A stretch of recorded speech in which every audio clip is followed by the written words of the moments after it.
আসসালামু আলাইকুম ওয়া রাহমাতুল্লাহি ওয়া বারাকাতুহু।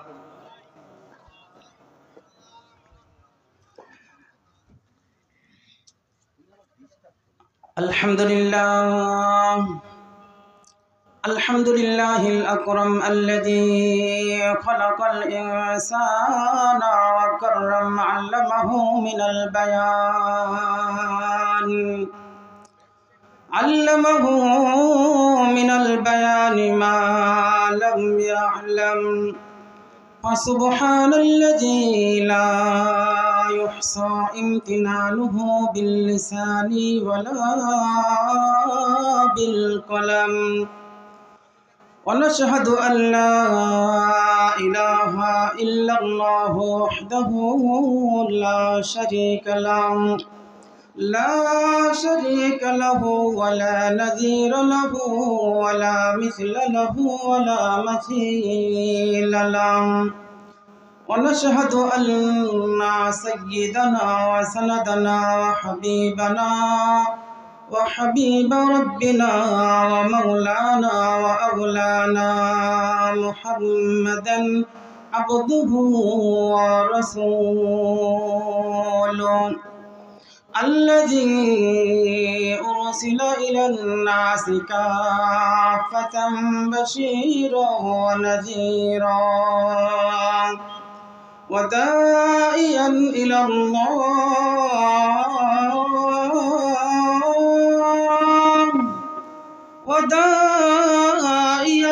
الله بإذنه وسراجا منيرا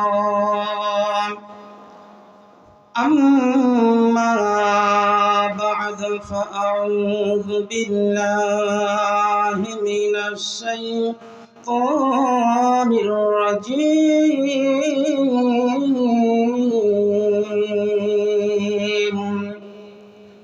بسم الله الرحمن الرحيم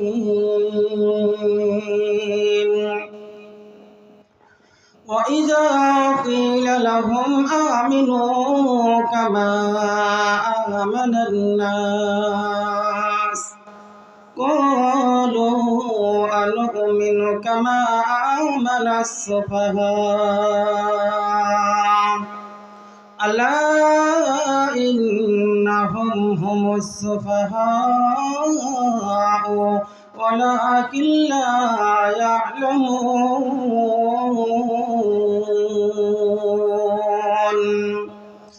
صدق الله المولانا العظيم وقال النبي صلى الله عليه وسلم المرء مع من أحب أو كما قال النبي عليه الصلاة والسلام जो आसी को अपनी कमली में छुपा ले जो आसी को अपनी कमली में छुपा ले जो दुश्मन को जख्म खा कर भी दुआ दे उसे क्या नाम देगा ज़माना और रहमत नहीं तो फिर और क्या है।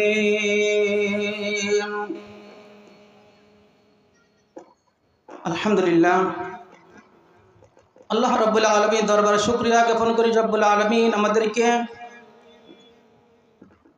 এই কুয়াশাপূর্ণ অবস্থায় আল্লাহ রাব্বুল আলামিন আল্লাহ তাআলার একটা ছোট্ট জান্নাতের বাগানের মধ্যে কিছু সময়ের মেহমান হওয়ার জন্য আল্লাহ তাআলা কবুল করেছেন। যে মহান রব্বুল আলামিন আমাদেরকে এই জান্নাতের বাগানের জন্য অল্প সময়ের জন্য কবুল করলেন, সেই মহান রব্বুল আলামিন দরবারে সবাই দিল থেকে ভক্তি ভরে মহব্বতের সাথে জোর আওয়াজে শুকরিয়া আদায় করি। সকলে বলি আলহামদুলিল্লাহ। সময় দিয়েছে খুব সংক্ষেপ আলোচনা, খুব বেশি একটা করতে পারবো না, তার কারণ অনেক ওয়াইজিন আল্লাহ আলেম ওলামারা রয়েছেন, আলোচনা করবেন। তবে আপনারা আলহামদুলিল্লাহ আল্লাহ তাআলার পছন্দিদা বান্দা। এই এলাকার মধ্যে যত মানুষ আছে সমস্ত মানুষ যদি এখানে আসতো তাহলে পরে এই প্যান্ডেলের মতন 3টা প্যান্ডেল করলে পরে ও জায়গা সংকলন হওয়া সম্ভব ছিল না, ঠিক কিনা? এটা কোরআনের মজলিস। এই জায়গায় যদি হাঁটু বাই করে নেওয়ালা একজন গীতিকারকে আনা হতো, পেট পিট খোলা একজনকে আনা হতো, আর যদি 500 না 1000 টাকা করে টিকিট কাটার একটা ব্যবস্থা থাকতো সব ঘিরাও দিয়ে, তাহলে পরে দেখা যায় তো পিটপাট ওই সদরঘাট দেখার জন্য হাজারো মানুষ টিকিট কেটে ব্যস্ত হয়ে যাইত, টিকিট আগেই ফিরে যাইত, টিকিট পাইতো না, এই জন্য গন্ডগোল বাঁধতো কি বাঁধতো না? এরকম হয় কি হয় না? এরকম হয়। আল্লাহ রাব্বুল আলামিন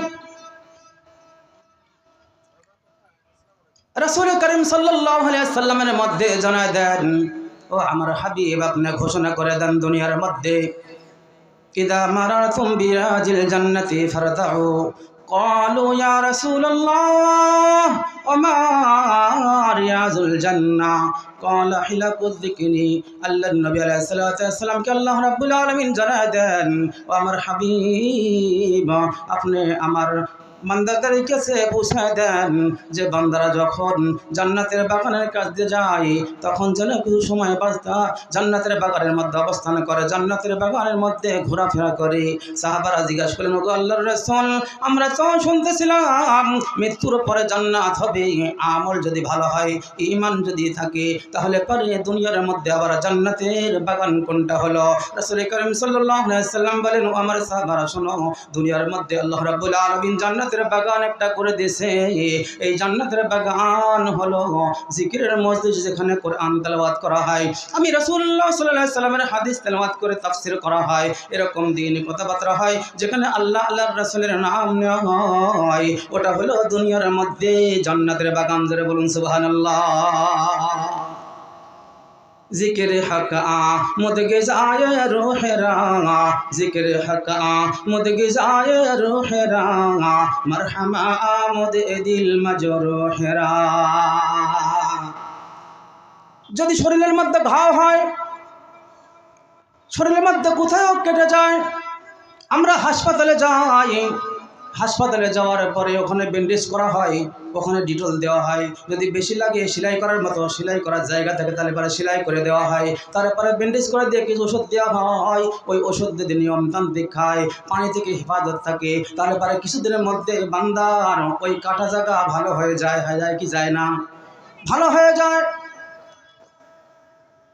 রাসূল করিম সাল্লাল্লাহু আলাইহি ওয়াসাল্লাম বলেন, বান্দা যখন গুনাহ করে, গুনাহ করার দ্বারা বান্দার দিলের মধ্যে এরকম কালো হয়ে যায়, দুনিয়ার মধ্যে যদি জামার মধ্যে দাগ লাগে তাহলে পরে সাবান আছে, বিভিন্ন ধরনের সাবান আছে, সাবান যদি না হয় তারপরে ডিটারজেন্ট কিছু পাউডার আছে, কিছু না কিছু তোলার জন্য ব্যবস্থা আল্লাহ তাআলা দুনিয়ার মধ্যে করেছে।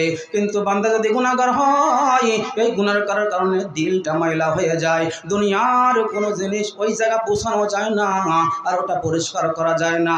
ওটা পরিষ্কার করার মাধ্যম হলো আমার আল্লাহর জিকির। জোরে বলুন সুবহানাল্লাহ।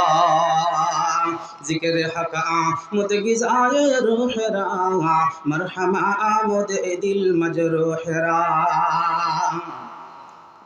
গাছের মধ্যে ফল ধরে, ফল যদি খাওয়া হয় শরীরটা ভালো হয়, শরীরটা তরতাজা হয়, শরীরটার কাছে ভালো লাগে। আল্লাহ রাব্বুল আলামিন দুনিয়ার মধ্যে যা কিছু খাবার দিয়েছেন সবগুলা হলো দেহর খাবার। কার খাবার? জোরে বলেন। দেহর খাবার। মাছ হলো দেহর খাবার, গোশত দেহর খাবার, ফল ফ্রুট যত আছে সব দেহর খাবার।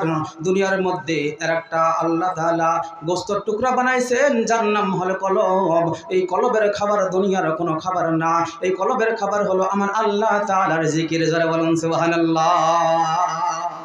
আল্লাহ তাআলার জিকির, যে আল্লাহ তাআলাকে বেশি বেশি ডাকেন তার দিল কি হয়? শক্ত হয়। কাফেরের কোনো হুঙ্কারে তার দিল নিস্তানাবুদ হয় না, তার দিল দুর্বল হয় না। যে কি করে? আল্লাহর জিকির করে না, কাফেরদের হুঙ্কারে তার সমস্ত কিছু বেকা হয়ে যায়, সে নতজানু হয়ে যায়। কিন্তু যে আল্লাহ তাআলাকে মানে, আল্লাহ তাআলাকে জানে, কাদের কাইয়ুম হিসাবে আল্লাহ তাআলাকে বুঝে, ওই ব্যক্তি আল্লাহ তাআলা ছাড়া অন্য কারোর কাছে মাথা নত করে না, সর্বাবস্থায় তার শির উঁচা থাকে। জোরে বলুন সুবহানাল্লাহ। আল্লাহ রাব্বুল আলামিন আমাদেরকে সৃষ্টি করেছেন, দুনিয়ার হায়াতের মধ্যে দিয়েছেন। দুনিয়ার হায়াতের মধ্যে কতদিন দিয়েছেন আমাদের জানা নাই। আমাদের জানা আছে নাকি কারোর? দুনিয়ার মধ্যে কতদিন থাকবো আমার জানা নাই।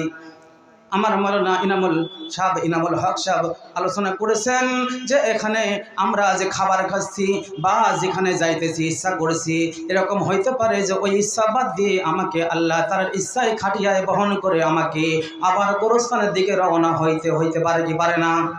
রওনা হইতে পারে। আল্লাহ রাব্বুল আলামিন দুনিয়ার মধ্যে আমাদেরকে পাঠাইছেন। দুনিয়ার মধ্যে পাঠানোর পরে আমরা দুনিয়ায় কিভাবে চলবো, দুনিয়ার মধ্যে কীভাবে বসবাস করব, কোনটা খাবো কোনটা খাবো না, কোনটা ধরবো কোনটা ধরবো, কোনটা ধরবো কোনটা ধরবো না, কোনটা দেখবো কোনটা দেখবো না, আমার আল্লাহ তাআলা উপর থেকে গাইড বুক নাজিল করেছেন, কোরআন কারীম নাজিল করেছেন। এই কোরআন কারীম নাজিল করার আগে আল্লাহ রাব্বুল আলামিন এই কোরআনের মুআল্লিম মুহাম্মদুর রাসূলুল্লাহ সাল্লাল্লাহু আলাইহি ওয়াসাল্লামকে দুনিয়াতে পাঠিয়ে দিয়েছেন। যারা বলেন সুবহানাল্লাহ। কোরআন আগে আইছে না মুহাম্মদুর রাসূলুল্লাহ সাল্লাল্লাহু আলাইহি ওয়াসাল্লাম আগে আইছে? যারা বলেন মুহাম্মদুর রাসূলুল্লাহ সাল্লাল্লাহু আলাইহি ওয়াসাল্লাম দুনিয়াতে আগে আইছেন। মুহাম্মদুর রাসূলুল্লাহ সাল্লাল্লাহু আলাইহি ওয়াসাল্লাম যেই সময় দুনিয়ার মধ্যে আসেন ওই সময়কে বলা হয় আইয়ামে জাহিলিয়াত, অর্থাৎ আদম আলাইহিস সালাম থেকে শুরু করে অদ্যাবধি কিয়ামত পর্যন্ত যত জামানা গুজার হবে, যত জামানা গুজারে গেছে, সমস্ত জামানার মধ্যে সবচাইতে খারাপ জামানা ছিল আমার নবী যে জামানায় আল্লাহ তাআলা দুনিয়াতে পাঠাইছেন। যারা বলেন ঠিক কিনা? দেখেন, যদি আপনার জ্বর হয়, সাধারণ জ্বর হয়, তাহলে পরে ছোট্ট এলাকার যে ডাক্তার রয়ে গেছে কয়েকটা ওষুধ মিলিয়ে শুধু ওষুধ বেছে এই ওষুধ বেচার কাজে বলেন ভাই আমার গায়ে জ্বর আছে, একটু বড়ি দাও, নাফা স্টার দাও, এরকম কিছু ঠান্ডার বড়ি আছে, হিস্টাসিন দাও, তারপরে ইটিজেন দাও, এরকম দাও। যখন তার শরীরের মধ্যে বেশি রোগ হয়ে যায়, পচা হয়ে যায়, ক্যান্সার হয়ে যায়, সাধারণত ওই ছোট ছোট ডাক্তারের কাছে যায় না। কোন ডাক্তারের কাছে যায়? বড় ডাক্তারের কাছে যায় কি যায় না? বড় ডাক্তারের কাছে যায়। আমি বুঝাইতে যাইতেছি, রাসূল করিম সাল্লাল্লাহু আলাইহি ওয়াসাল্লাম দুনিয়ার মধ্যে যত নবী আল্লাহ তাআলা পাঠাইছেন সবচাইতে বড় নবী হলেন আমাদের নবী মুহাম্মদুর রাসূলুল্লাহ। যারা বলুন সাল্লাল্লাহু আলাইহি ওয়াসাল্লাম। আমার নবী সব নবীদের নবী, আমাদের নবী খাতিমুল আম্বিয়া নবী, আমাদের নবীর পরে কোনো নবী আসবে না। এইটাও বিশ্বাস করা ঈমানের দাবি। যদি এটাকে বিশ্বাস না করে তাহলে পরে ওই বান্দা মুহাম্মদকে মানার পরেও সে ব্যক্তি মুসলমান থাকতে পারে না। আল্লাহ রাব্বুল আলামিন সবচাইতে বড় নবী, সবচাইতে বড় ডাক্তার, ইনি হলেন ডাক্তার রাসূল করিম সাল্লাল্লাহু আলাইহি ওয়াসাল্লাম। যখন বড় ডাক্তারকে যে জামানায় পাঠাইছেন তাহলে বুঝতে হবে ওই জামানার রোগীও সবচাইতে বড় রোগী, সবচাইতে বড় রোগী। এই জন্য বড় ডাক্তারকে আল্লাহ তাআলা পাঠাইছেন। রাসূল করিম সাল্লাল্লাহু আলাইহি ওয়াসাল্লাম দুনিয়ার মধ্যে আসলেন। আসার পরে আল্লাহ রাব্বুল আলামিন দুনিয়ার সমস্ত কিছু দেখাইলেন। কেমন দেখাইলেন? আল্লাহ রাব্বুল আলামিন দেখাইলেন, দেখো মুহাম্মদ, তোমাকে চিকিৎসা করতে হবে। চিকিৎসা দেওয়ার আগে রোগীর সিমটম কি তুমি দেখে লাও। কয় রোগী কেমন? কয় যে মেয়ে হইলে পারে তাজায় কি করে, কবরস্থ করে, তাজায় দাফন করে দেয়। কি করে? নিজেরা গন্ডগোল করতে করতে যদি মারা যায় তাহলে পরে ছেলেদেরকে ওসিয়ত করে যায়, বাবারে আমাদের গোত্রের মধ্যে একজনকে হত্যা করেছে, তোমরা যতক্ষণ পর্যন্ত তার দুইটাকে হত্যা না করে বা ততক্ষণ পর্যন্ত তোমরা থামবা না। এরকম চলতেই আছে। মুহাম্মদুর রাসূলুল্লাহ সাল্লাল্লাহু আলাইহি ওয়াসাল্লাম দেখলেন কাবা ঘর, যে ঘরকে আল্লাহ রাব্বুল আলামিন সবচাইতে প্রথম নম্বর সৃষ্টি করেছেন দুনিয়ার মধ্যে। ইন্না আউওয়ালা বাইতিন উযিয়া লিন-নাস লাল্লাযী বিবাক্কাতা মুবারাকাও ওয়া হুদাল লিল আলামিন। যারা বলুন আল্লাহু আকবার। আল্লাহ রাব্বুল আলামিন দুনিয়ার মধ্যে সবচাইতে প্রথম ঘর সৃষ্টি করেছেন কাবা। যাকে জিয়ারত করলে পারে, রাসূল করিম সাল্লাল্লাহু আলাইহি ওয়াসাল্লাম বলতেছেন, যাকে জিয়ারত করলে পারে, যদি আল্লাহ তাআলা দরবারে মকবুল হয়ে যায়, আল্লাহ দরবারে কবুল হয়ে যায়, ওই বান্দার জিন্দেগীর সমস্ত গুনাহ কথা মাফ হয়ে যায়, ওই বান্দা সদ্য পোষিত বাচ্চার মতো নিষ্পাপ হয়ে যায়। যারা বলুন সুবহানাল্লাহ।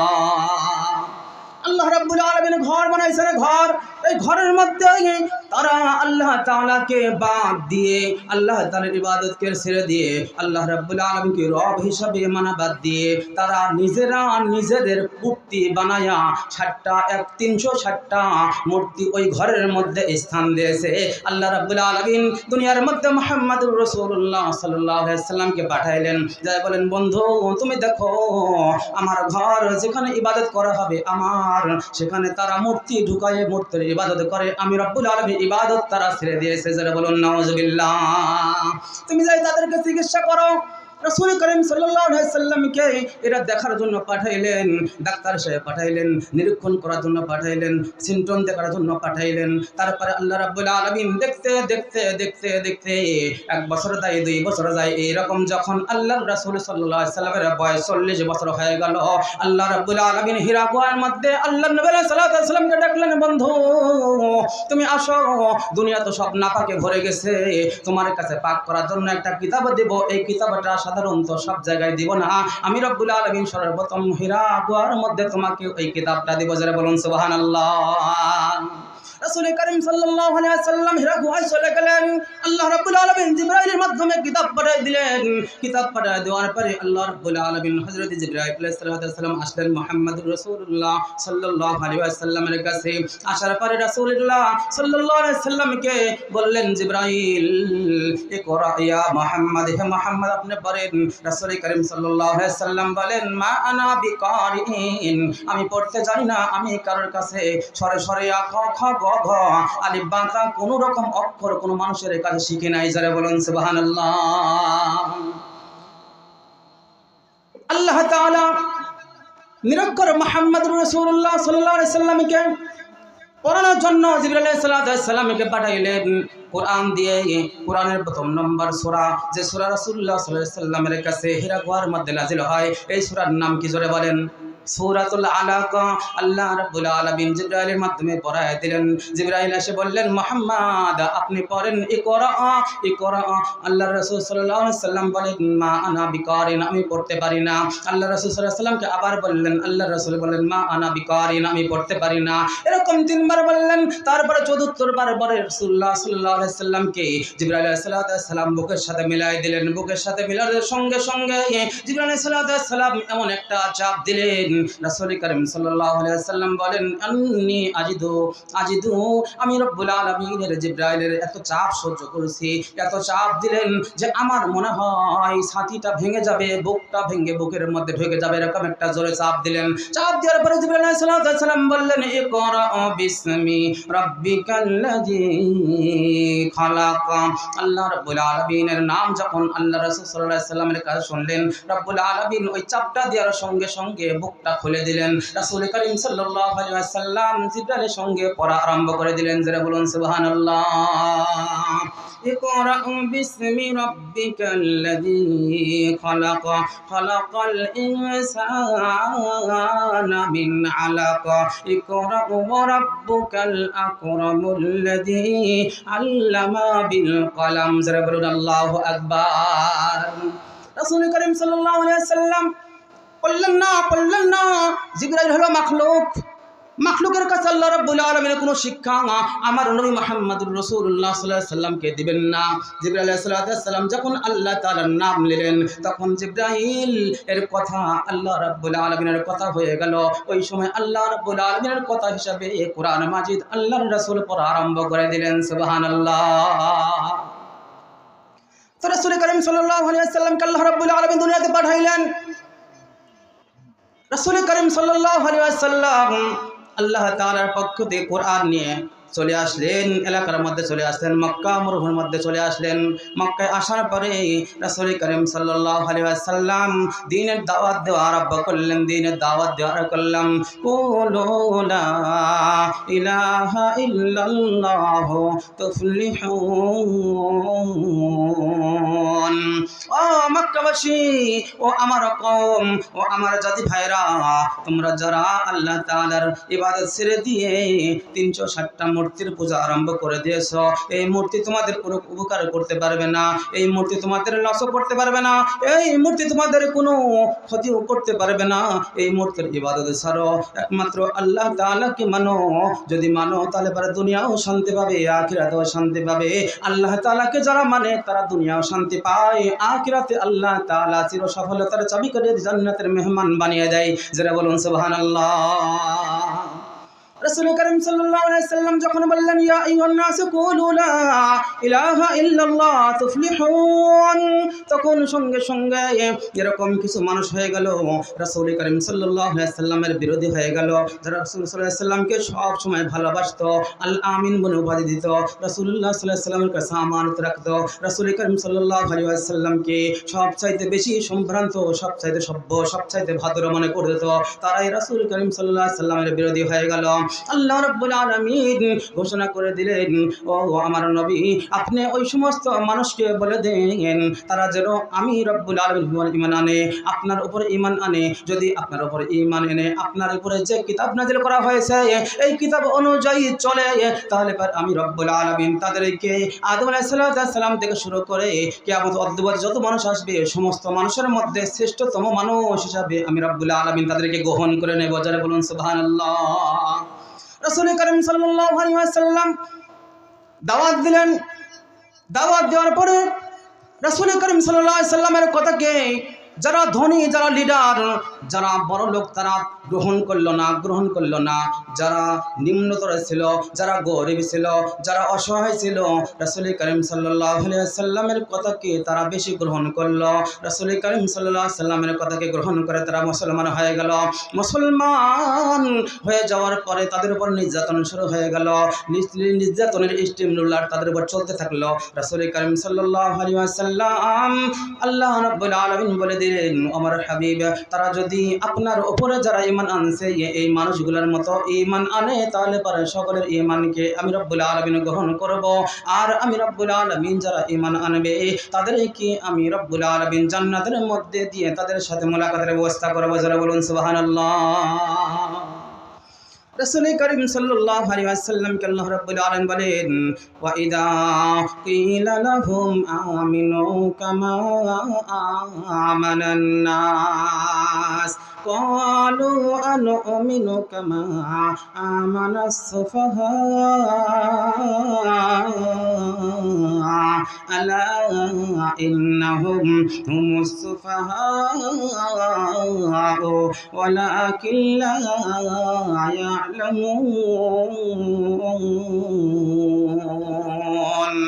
আল্লাহু আকবার। আল্লাহ রাব্বুল আলামিন বললেন, ওয়া ইযা কিলা লাহুম, যখন তাদেরকে বলা হয় আমিনু কামা আমানান নাস, এই গরিব সাহাবীরা যেরকম ঈমান আনছে রাসূল করিম সাল্লাল্লাহু আলাইহি ওয়াসাল্লামের প্রত্যেকটা কথা তারা শুনে, প্রত্যেকটা কথা মানে, কোরআন যারা আছে কোরআনের উপরে বিশ্বাস করে, কোরআন অনুযায়ী চলার চেষ্টা করে, কোরআনের উপরে চলে, এই মানুষের মতো ঈমান আনো, এই মানুষের মধ্যে ঈমান আনো। তাহলে আল্লাহ রাব্বুল আলামিন বলেন, কুনতুম খায়রা উম্মাতিন উখরিজাত লিন-নাসি তা'মুরুনা বিল মা'রুফি ওয়া তানহাউনা আনিল মুনকার ওয়া তু'মিনুনা বিল্লাহ। আল্লাহু আকবার। আল্লাহ রাব্বুল আলামিন বলেন, যদি তাদের মতো ঈমান আনে, খয়রা উম্মত, তোমরা সর্বশ্রেষ্ঠ হইতে পারবে। কয় সর্বশ্রেষ্ঠ কেমন? কয় শ্রেষ্ঠ আমরা যখন সময় অল্প, অনেক কিছুই বলতে পারতেছি না, আমরা যখন বাগুন তুলি, বাগুনের উপরে দেই, বাগুন তুলি, তাহলে পরে বাগুনের মধ্যে অনেকটা পোকা থাকে, অনেকটা বেগা থাকে, তেরা থাকে। এই বাগুনের মধ্যে কয়েকটা কোয়ালিটি করি কি করি না? কোয়ালিটি করি। আপেল আনি, আপেলের মধ্যে বাছাই করি, যেটা শিরা এটা এক দাম, যেটা তার নিম্ন দাম, তারপরে যার মধ্যম তাদের মধ্যম দাম, এরকম ভাগ করে কি করি না? আল্লাহ রাব্বুল আলামিন এরকম ভাগ করেছেন। আল্লাহ রাব্বুল আলামিন আদম আলাইহিস সালামের জন্য একটা উম্মত দিয়েছেন, হযরত ঈসা আলাইহিস সালামের জন্য একটা উম্মত দিয়েছেন। সবচাইতে ভালো উম্মতকে, সবচাইতে বড় নবী, সবচাইতে আল্লাহ তাআলার প্রিয় হাবিব মুহাম্মদুর রাসূলুল্লাহ সাল্লাল্লাহু আলাইহি সাল্লামের জন্য পাঠিয়ে দিয়েছেন। যারা বলুন সুবহানাল্লাহ। देख जा कुरान में आए मुहतरम मोहम्मद की उम्मती खैरुल उम्माम। মুহাম্মদুর রাসূলুল্লাহ সাল্লাল্লাহু আলাইহি সাল্লামের উম্মত সর্বোত্তম উম্মত, মুহাম্মদুর রাসূলুল্লাহ সাল্লাল্লাহু আলাইহি সাল্লামের সর্বসর্বোন্নত। রাসূল করিম সাল্লাল্লাহু আলাইহি সাল্লামের উম্মতের মধ্যে সবচাইতে দামি হলেন যারা রাসূল করিম সাল্লাল্লাহু আলাইহি সাল্লামের সঙ্গে সরাসরি সাক্ষাৎ হয়েছে, রাসূলের হাতে হাত দিয়ে ঈমান আনছে, রাসূল করিম সাল্লাল্লাহু আলাইহি সাল্লামের সাহাবত অর্জন করেছে। এই সাহাবীরা সবচাইতে এই উম্মতের মধ্যে দামি। জোরে বলুন সুবহানাল্লাহ। রাসূল করিম সাল্লাল্লাহু আলাইহি সাল্লাম বলেন, তুবা লিমান রাআনি ওয়া মান রাআনি। আমার উম্মত সবগুলাই দামি, কিন্তু এই উম্মতের মধ্যে যারা আমি রাসূল সাল্লাল্লাহু আলাইহি সাল্লামকে সরাসরি দেখছে, আমি রাসূল সাল্লাল্লাহু আলাইহি সাল্লামের সাহাবত ইখতিয়ার করেছে, ওরা সবচেয়ে দামি। তারপরে যারা ওই আমার সাহাবীকে দেখছে, তারা সবচেয়ে উম্মতের মধ্যে দামি। ধরে বলেন সুবহানাল্লাহ। আল্লাহ রাব্বুল আলামিন যত উম্মত দিয়েছেন, যত সাহাবী ছিলেন, সমস্ত সাহাবীদের মধ্যে আল্লাহ রাসূল সাল্লাল্লাহু আলাইহি ওয়াসাল্লামের কাছে, আল্লাহ তাআলার কাছে সবচাইতে দামি সাহাবীর নাম হলো হযরতে আবু বকর সিদ্দিক রাদিয়াল্লাহু তাআলা আনহু। আবু বকর সিদ্দিক রাদিয়াল্লাহু তাআলা আনহু রাসূল করিম সাল্লাল্লাহু আলাইহি ওয়াসাল্লামকে সবচাইতে বেশি ভালোবাসতেন। কেমন ভালোবাসতেন? কেমন ভালোবাসতেন? রাসূল করিম সাল্লাল্লাহু আলাইহি ওয়াসাল্লাম, রাসূল করিম সাল্লাল্লাহু আলাইহি ওয়াসাল্লাম তাবুকের যুদ্ধে যখন আরম্ভ হবে, রাসূল করিম সাল্লাল্লাহু আলাইহি সাল্লাম সাহাবাদের মধ্যে ঘোষণা করে দিলেন, তোমাদের মধ্যে যার সম্পদ আছে, ধন সম্পদ আছে, তোমরা আল্লাহর রাস্তায় জিহাদ করার জন্য মাল সামান কিনো, আল্লাহর রাস্তায় কিছু দান করো, আল্লাহর রাস্তায় দান করো। রাসূল করিম সাল্লাল্লাহু আলাইহি সাল্লামের কথা শুনে সাহাবারা দান করা আরম্ভ করলো। হযরতে ওমর ফারুক রাদিয়াল্লাহু তাআলা আনহু, ওমর ফারুক রাদিয়াল্লাহু তাআলা আনহু চিন্তা করলেন, আমি যখনই কোনো দান করতে যাই, যখনই কোনো কাজ করতে যাই, আমার থেকে আবু বকর বেড়ে যায়, আবু বকর আগে চলে যায়, তো আমি আজকে একটা সিস্টেম করব। তার কারণ আবু বকরের মাল রাসূল করিম সাল্লাল্লাহু আলাইহি সাল্লামের জন্য, আল্লাহ দ্বীনের জন্য খরচ করতে করতে কমে গেছে। এখন তো আমার মাল অনেকটা রয়ে গেছে, তো আমি এক কাজ করি, আবু বকর থেকে যদি সামনে যাইতে হয়, তাহলে পরে আমার যত মাল আছে সমস্ত মাল দুই ভাগ করব, দুই ভাগের এক ভাগ রাসূল সাল্লাল্লাহু আলাইহি সাল্লামের কাছে জমা দেব। যারা বলুন সুবহানাল্লাহ। রাসূল করিম সাল্লাল্লাহু আলাইহি সাল্লামের কাছে জমা দিব। রাসূল করিম সাল্লাল্লাহু আলাইহি সাল্লামের কাছে জমা দেওয়ার পরে হযরতে আবু বকর রাদিয়াল্লাহু তাআলা আসলেন। আসার পরে রাসূল করিম সাল্লাল্লাহু আলাইহি সাল্লাম আবু বকরকে বললেন, আবু বকর, তুমি তোমার স্ত্রী, তোমার ছেলে মেয়েদের জন্য তোমার ঘরের মধ্যে কি রেখে আসছো? রাসূল করিম সাল্লাল্লাহু আলাইহি সাল্লাম যখন এই কথা বললেন, হযরত আবু বকর সিদ্দিক রাদিয়াল্লাহু তাআলা আনহু বললেন, ওগো আল্লাহর রাসূল, আমার ঘরের মধ্যে আমার বিবির জন্য, আমার বাচ্চাদের জন্য আমি আল্লাহর রাসূলকে নিয়ে আসি, আর তাছাড়া যা কিছু ছিল সব আপনারা দরবারে উপস্থিত করেছি। যারা বলুন সুবহানাল্লাহ। परवान को चिरगहाई बुलबुल को फूल बास, परवान को चिरगहाई बुलबुल को फूल बास, सिद्दीक के लिए खुदा का रसूल बास, सिद्दीक के लिए है खुदा का रसूल बास। হযরত আবু বকর সিদ্দিক রাদিয়াল্লাহু তাআলা আনহু আসলেন, তো এই পিপিলিকার জন্য, যত পোকামাকড়ের জন্য এটা যথেষ্ট হলো লাইটের বাতি। যেখানে লাইট দেওয়া হয় পোকামাকড়ের ভিড় কিন্তু তখন জমা হয়। ওখানে হয় কি হয় না? ওখানে হয়। আল্লাহর রাসূল সাল্লাল্লাহু আলাইহি সাল্লামের ভালোবাসা এমন ছিল, কয় পোকামাকড় দুনিয়ার সমস্ত মানুষ আছে, সমস্ত মানুষের ভিড় হলো আলোর দিকে, আর আবু বকর সিদ্দিক রাদিয়াল্লাহু তাআলা আনহুর মাইল ছিল রাসূলের দিকে। যারা বলুন সুবহানাল্লাহ। परवान को चरग है बुलबुल को फूल बास, सिद्दीक के लिए है खुदा का रसूल बास। रसूल सल्लल्लाहु अलैहि वसल्लम के सब চাইতে বেশি ভালোবাসতেন কে? আবু বকর সিদ্দিক রাদিয়াল্লাহু তাআলা আনহু। রাসূল করিম সাল্লাল্লাহু আলাইহি ওয়াসাল্লাম সবচাইতে বেশি আবার ভালোবাসতেন আবু বকর সিদ্দিক রাদিয়াল্লাহু তাআলা আনহুকে। আল্লাহর নবী আলাইহিস সালামের কাছে যখন সমস্ত কিছু নিয়ে উপস্থিত হয়ে গেলেন, তখন ঘরের মধ্যে একদিন খাবার নাই, ঘরের মধ্যে খাবার নাই। রাসূল করিম সাল্লাল্লাহু আলাইহি ওয়াসাল্লাম মসজিদে নববীর মধ্যে আছেন। হযরত আবু বকর সিদ্দিক রাদিয়াল্লাহু তাআলা আনহু পেটের খাদ্য নিয়ে, পেটের অভাব নিয়ে, পেটের ক্ষুধা নিয়ে বাইতুল এরকম মসজিদে নববীর দিকে চলে আসছেন। মসজিদে নববী এসে রাসূলুল্লাহ সাল্লাল্লাহু আলাইহি সাল্লামের চেহারা দেখে আবার ফিরে যাইতেছেন, আবার আসতেছেন, চেহারা দেখতেছেন, আবার ফিরে যাইতেছেন। হযরত ওমর ফারুক রাদিয়াল্লাহু তাআলা জিজ্ঞাসা করলেন, ভাই আবু বকর, তোমাকে দেখলাম কয়েকবার আসতেছো, রাসূলের চেহারা দেখতেছো, আবার চলে যাইতেছো, আবার আসতেছো, রাসূলের চেহারা দেখতেছো, আবার চলে যাইতেছো, আসতেছো, রাসূলের চেহারা দেখতেছো, আবার চলে যাইতেছো। আবু বকর সিদ্দিক রাদিয়াল্লাহু তাআলা বলেন, আবু বকর ভাই আমার ওমর, আমার ঘরের মধ্যে যা কিছু ছিল সব রাসূলের জন্য দিয়ে দিয়েছি, আমার ঘরের মধ্যে কোনো খাবার নাই, আমি ভুকা আছি, আমি ক্ষুধার্ত আছি। আমি যখন ক্ষুধার্ত হই তখন মসজিদে নববীর দিকে চলে আসি, আমার রাসূল সাল্লাল্লাহু আলাইহি সাল্লামের চেহারার দিকে তাকাই, তাকানোর সঙ্গে সঙ্গে আমার ক্ষুধার কথা ভুলে যায়, আমার সব তৃপ্তি হয়ে যায়। যারা বলুন সুবহানাল্লাহ। परवान को चरग है बुलबुल को फूल बास, सिद्दीक के लिए है खुदा का रसूल बास। দুনিয়ার সমস্ত মানুষের আমল যদি এক জায়গায় রাখা হয়, আবু বকর রাদিয়াল্লাহু তাআলা একটা রাতের ইবাদত যদি এক পাল্লায় রাখা হয়, আবু বকরের আমল সমস্ত দুনিয়ার মানুষের আমল থেকে বেশি হয়ে যাবে। যারা বলুন সুবহানাল্লাহ। হযরত আয়েশা সিদ্দিক রাদিয়াল্লাহু তাআলা আনহা রাসূল করিম সাল্লাল্লাহু আলাইহি ওয়াসাল্লাম কে একদিন চন্দ্র উদিত হয়েছে, একবারে পরিষ্কার দেখা যায়। যেদিন চন্দ্র একবারে পরিষ্কার দেখা যায়, ওই দিনে কিন্তু আকাশের তারকা সব দেখা যায়, যায় কি যায় না? সব দেখা যায়। রাসূল করিম সাল্লাল্লাহু আলাইহি ওয়াসাল্লামের সঙ্গে আলাপ করতেছেন, হঠাৎ করে আয়েশা সিদ্দিক রাদিয়াল্লাহু তাআলা আনহা আসমানের দিকে তাকায় দেখেন, আসমানের মধ্যে হাজারো হাজারো তারকা দেখা যায়। এত তারকা যে দুনিয়ার কোনো মানুষ না, কোনো কম্পিউটার না, দুনিয়ার সমস্ত মানুষ মিলে ওটা গণনা করা সম্ভব না। যারা বলুন সুবহানাল্লাহ। এত তারকা।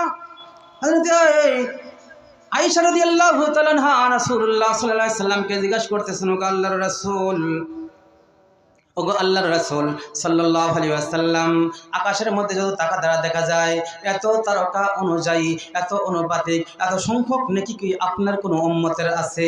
রাসূল করিম সাল্লাল্লাহু আলাইহি ওয়াসাল্লাম বলেন, আছে। হযরতে আয়েশা সিদ্দিক রাদিয়াল্লাহু তাআলা আনহা ভাবলেন, হয়তো বা সেটা আমার আব্বা হবে, আবু বকর হবে। রাসূল করিম সাল্লাল্লাহু আলাইহি সাল্লাম যখন বললেন, আয়েশা সিদ্দিক রাদিয়াল্লাহু তাআলা জিজ্ঞাসা করলেন, ওগো আল্লাহর রাসূল সে কে? আল্লাহর রাসূল সাল্লাল্লাহু আলাইহি সাল্লাম বললেন, সেটা হলো আমার ওমর। যারা বলুন সুবহানাল্লাহ। হাসানাতু উমর কাআদাদি নুজুমিস সামা, আসমানের মধ্যে যত তারকা এর থেকেও বেশি নেকি আমার ওমরের। যারা বলুন সুবহানাল্লাহ। যখন রাসূলুল্লাহ সাল্লাল্লাহু আলাইহি সাল্লাম ওমরের কথা বললেন, আয়েশা সিদ্দিকা রাদিয়াল্লাহু তাআলা আনহার মনটা ছোট হয়ে গেল, মনটা মলিন হয়ে গেল। আয়েশা রাদিয়াল্লাহু তাআলা আনহা ভাবতেছিলেন যে সেই ব্যক্তিটা হবে আমার বাবা আবু বকর। রাসূল বললেন উমরের কথা। যখন রাসূলুল্লাহ সাল্লাল্লাহু আলাইহি সাল্লাম দেখলেন আয়েশার মুখ ছোট হয়ে গেছে, আয়েশা বেজার হয়ে গেছে, তখন আয়েশা রাদিয়াল্লাহু তাআলা আনহাকে রাসূল করিম সাল্লাল্লাহু আলাইহি সাল্লাম বললেন, ও আয়েশা শুনে নাও, তোমার বাবার একটা রাতের আমল উমরের সারা জিন্দেগীর আমলের থেকে জোরে বলুন বেশি। জোরে বলুন সুবহানাল্লাহ। সময় শেষ, আলোচনা করতে পারলাম না, অনেক ছিল। আল্লাহ রাব্বুল আলামিন যা করলাম, আজমতে সাহাবা সম্পর্কে আলোচনা আমাকে বলছিল। আজমতে সাহাবা করতে গেলে এবার কমপক্ষে আমার 2 ঘন্টা সময় দেওয়া লাগবে, তারপরে আমি আলোচনা করতে পারবো। আল্লাহ রাব্বুল আলামিন যা বললাম, আল্লাহ তাআলা এটাকে কবুল করেন।